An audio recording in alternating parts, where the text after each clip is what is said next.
अनंत हरि कथा अनंता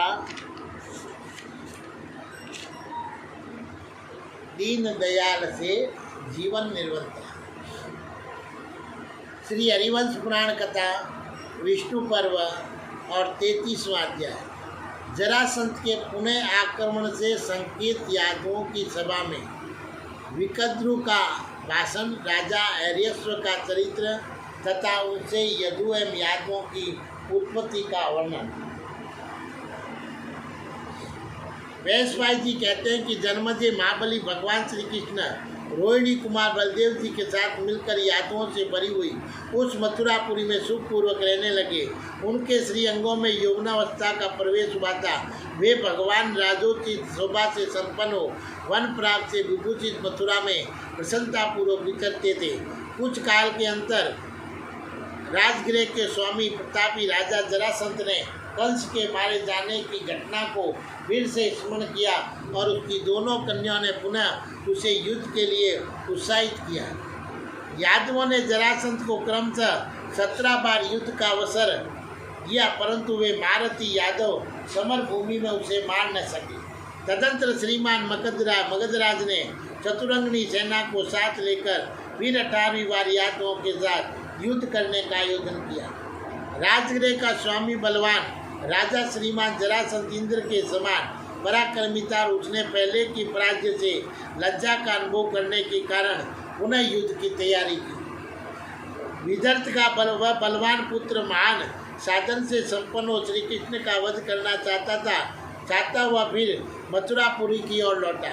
मगधराज को पुनः लौटा हुआ सुनकर और जरासंध के भय से पीड़ित हुए सब यादव एक साथ बैठकर मंत्रणा करने लगे। उस समय नीति कुशल और महातेजस्वी विकर्दु ने उग्रसेन के सुनते हुए कमल नयन श्री कृष्ण से कहा, तात गोविंद, इस कुल की उत्पत्ति का प्रसंग सुनो। इसके लिए उपयुक्त अवसर आया है, इसलिए बता रहा हूँ। ध्यान देकर श्रवण करो। साधो, इसे सुनकर यदि उचित समझो तो मेरे कथनानुसार कार्य करना।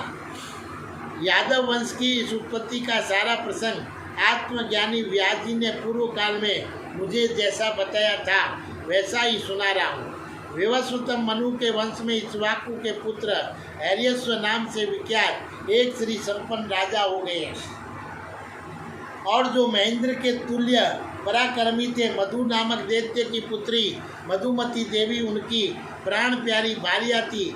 जैसे इंद्र को सती प्रिय है, उसी प्रकार ऐर्यश्व को मधुमती प्रिय थी। वह यौवन के गुणों से संपन्न थी।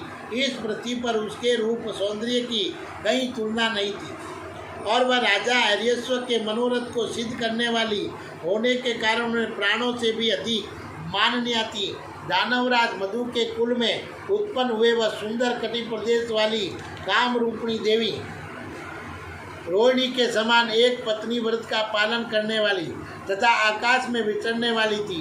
वह कामनी होकर इक्ष्वाकु वंश के से वीर ऐर्यश्व को संपूर्ण हृदय से चाहती थी। माधव एक दिन बड़े भाई उनके विश्वास पर रहने वाले नरसेन ऐर्यश्व को राज्य से निकाल दिया। तब उन्होंने अयोध्या छोड़ दी और थोड़े से परिवार के साथ अपनी प्रिया मधुमती सहित वे वन में रहने लगे। काल की महिमा को जानने वाले कमल नयन ऐर्यश्व अपनी प्यारी पत्नी के साथ मिलकर वहाँ बड़े आनंद से समय बिताने लगे। एक दिन कमल नयनी मधुमती ने भाई द्वारा राज्य से निकाले गए पति से कहा, नरसेठ वीर, अयोध्या के राज्य की अभिलाषा छोड़ दो और आओ मेरे साथ चलो। हम दोनों मेरे पिता मधु के घर पर चले।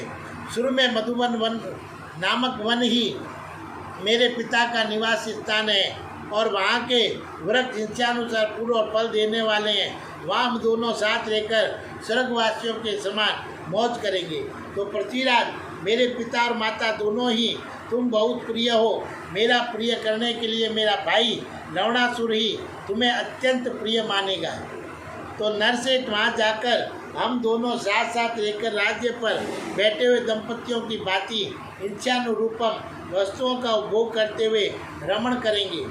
जैसे देवपुरी के नंदन वन में देवाग्ना और देवता विहार करते हैं, उसी प्रकार वहाँ हम दोनों विहार करेंगे। आपका भला हो महाराज। आपका भाई राज्य के मद से सदा उन्मत्त रहकर अभिमान से भरा रहता। और हम दोनों ने द्वेष रखता, अतः हम दोनों उसे त्याग दें। दास की भांति दूसरे के आश्रित होकर रहना अच्छा नहीं है, अतः इस निदित निवास को धिक्कार है। वीर चलो, हम दोनों मेरे पिता के घर के पास चलें। श्री कृष्ण यदि हरिश्वर का अपने बड़े भाई के प्रति अच्छा बर्ताव था, वह उनसे कोई प्रतिशोध नहीं लेना चाहता था, तो भी काम से पीड़ित होने के कारण उस नरेश को पत्नी की बात पसंद आ गई। और जब कामी पुरुष परवा राजा हरिश्वर अपनी कामवती पत्नी के साथ मधुपुर को चला गया, वहाँ दानवराज मधु ने उसे सांत्वना पूर्वक कहा, बेटा हरिश्वर, तुम्हारा स्वागत है। मैं तुम्हारे दर्शन से अथवा तुमसे मिलकर बहुत प्रसन्न हूँ।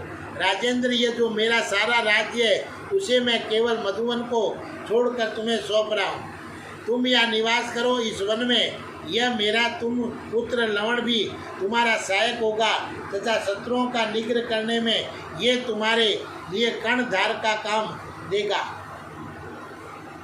और तुम समुद्र के जल प्राय प्रदेश में विभूषित इस शुभ राज्य का पालन करो। ये गोवों से समृद्ध और लक्ष्मी से सेवित तथा इससे अधिकतर आभीर जातियों के लोगों का निवास है। तात यहाँ रहने पर मान एवं दुर्गम गिरिपुर, गिरिनार या रेवंतक पर्वत से मिला हुआ नगर तुम्हारी राजधानी के रूप में प्रतिष्ठित होगा। ये मान सुराज्य राज्य समुद्र के निकट और जलप्राय प्रदेश से युक्त है। यहाँ किसी प्रकार का रोग नहीं होता है। तुम्हारा विशाल एवं विस्तृत राज्य आनर्त नाम से विख्यात होगा। पृथ्वीनाथ, मेरा विश्वास है कि काल योग से वह अवश्य भावी है और तुम समय अनुसार उत्तम राजोचित वर्ताव काल से लेकर यहाँ रहो। तुम्हारे ये वंश ययाति एवं यदु के वंश में मिल जाएगा। चंद्रवंश के भीतर तुम्हारा वंश चलेगा और सूर्य वंश से उसका कोई संबंध नहीं रह जाएगा।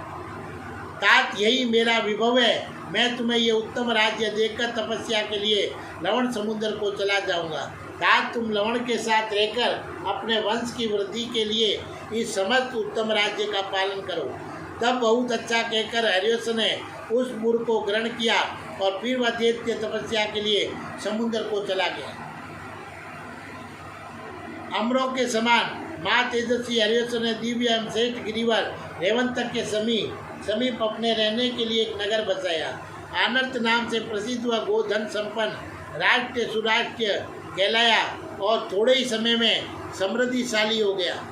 जलप्राय देश में समुद्र तटवर्ती वनों से विभूषित विचित्र खेतों और हरी भरी खेतों से सुशोभित परकोटों और गांवों से युक्त तथा धन धान्य से संपन्न उस राज्य पर राज्य की वृद्धि करने वाले राजा हरिश्वर शासन करने लगे और राजधर्म एवं यश से प्रजा का आनंद बढ़ाने लगे।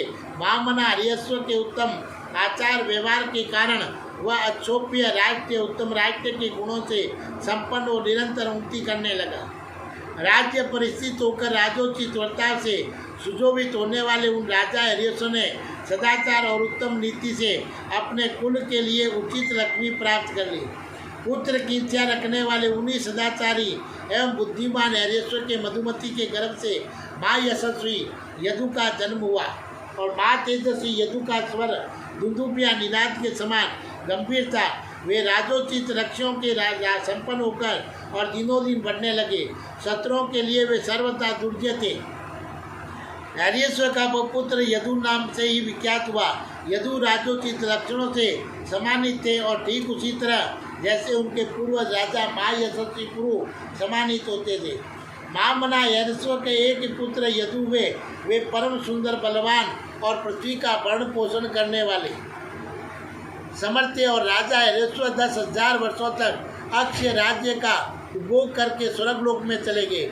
वे भूमंडल के अनुपम धर्मात्मा थे। पिता के मर जाने पर प्रजाओं ने उदार चेता श्रीमान यदु के उनके राज्य पर अभिषिक्त कर दिया। वे क्रम से एक सूर्य के बाद दूसरे सूर्य के समान उदित और प्रकाशित होने लगे।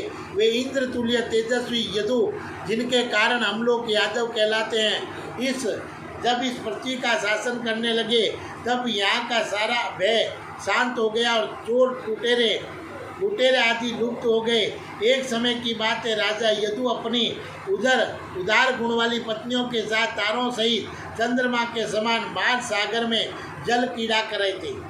वे पराक्रमी राजा यदु जल को पार करके निकलना ही चाहते थे कि सहसा किसी ने उन्हें समुद्र के गहरे जल में डाल दिया। बात यह हुई कि सर्पों के राजा धूम्रवर्ण ने बड़े वेग से उनको खींचा और जल के भीतर बसे हुए सर्पों के एक महान नगर में पहुंचा दिया। वहाँ के खंभे, घर और द्वार सभी मणियों के बने हुए थे। उन सबको मोती की लड़ियों एवं झालरों से सजाया गया था। वहाँ ढेर के ढेर श्वेत शंखों के समूह पड़े हुए थे। तो रत्न राशियों से उस नगर के घर द्वारका को विभूषित किया गया था। नूतन पल्लव, अंकुर और पत्तों से युक्त वृक्ष उस नगर की शोभा बढ़ाते थे। वहाँ समुद्र के उधर में निवास करने वाली नागल नाय भरी हुई थी और वह ग्राम कहीं स्वर्णमयी और कहीं चंद्रमा के समान श्वेत कांतिमान स्वस्तिक से प्रकाशित होता था। तो राजा धीराज यदु ने उसे देखा और समुद्र के निर्मल जल में बना हुआ ये नागराज का नगर भूतल पर ही निमित्त हुआ जान पड़ता था। राजा यदु ने सर्प बंधुओं से भरे हुए उसका जलदाकार स्वच्छ नगर में प्रवेश किया। वहाँ उन्हें मणि में कमल का आसन दिया गया और जिस पर पदों के दल बिछे हुए थे और पद सूत्रों की ही बनी हुई चादर डाली गई थी। सर्पों के दिए हुए उस उत्तम आसन पर जब राजा यदु वहाँ विराजमान हुए तब सर्पराज धूम्रवर्ण ने उनसे शांत भाव से कहा, राजन, तुम्हारे पिता उस विशाल वंश की नींव डालकर तुम जैसे तेजस्वी भूपाल को जन्म देकर स्वर्गलोक को चले गए। यदु पुंडव, तुम्हारे नाम से ही यह वंश यादव वंश कहलाएगा और तुम्हारे पिता ने तुम्हारे मंगल के लिए इस कुल की स्थापना की है जो राजाओं की खान है। प्रभु, तुम्हारे इस वंश में देवताओं, ऋषियों तथा नागों की अक्षय संतानें मनुष्य योनि में उत्पन्न होगी और निरक्षेप मेरी जो ये 5 कुमारी कन्या ये उत्तम आचार व्यवहार से सम्मानित है और इनका जन्म यौवन वंश की यौवनस्वा की बहन के गर्भ से हुआ है और तुमने अपने धर्म के अनुसार वैवाहिक विधि से इन कन्याओं को ग्रहण करो। मेरी धारणा के अनुसार तुम वर पाने के योग्य हो, अतः मैं तुम्हें मनोवांछित वर भी दूंगा। तुमसे 7 कुल विख्यात होंगे जो भैम, कुकर, भोज, अंधक, यादव, दासार्य तथा विष्णु के नाम से प्रसिद्ध होंगे। ऐसा कहकर धूम्रवर्ण ने इंद्र तुल्य तेजस्वी यदु को कन्याव्रत में स्थित हुए कन्याएं हाथ में जल लेकर संकल्प पूर्वक दे दी। फिर उन नाग शिरोमणि धूम्रवर्ण ने प्रसन्न होकर समस्त कन्या को सुनाते हुए एक उदार पुरुष की भांति राजा को क्रमशः वर प्रदान किया। मानत मेरी इस 5 कन्याओं से तुम्हारे 5 पुत्र उत्पन्न होंगे जो पिता और माता दोनों के तेज से संपन्न होंगे। हमारे वरदान से अनुग्रहित होकर तुम्हारे वंश के वे सभी राजा जल के भीतर विचरने वाले तथा इच्छानुसार रूप धारण करने में समर्थ होंगे।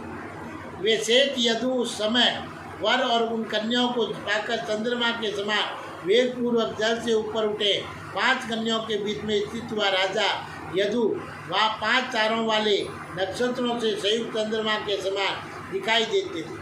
वैवाहिक वेश से युक्त तथा दिव्य हार एवं चंदन धारण करने वाले निरक्षेप यदु ने जल से बाहर आकर अपने समस्त अंतःपुर को वहाँ उपस्थित कर दिया। तदंतर अग्नि के समान तेजस्वी उन सारी पत्नियों को आश्वासन देकर राजा यदु उत्पन्न प्रसन्नतापूर्वक उन सब के साथ अपने नगर को चले गए। बोलिए श्री कृष्ण भगवान की जय।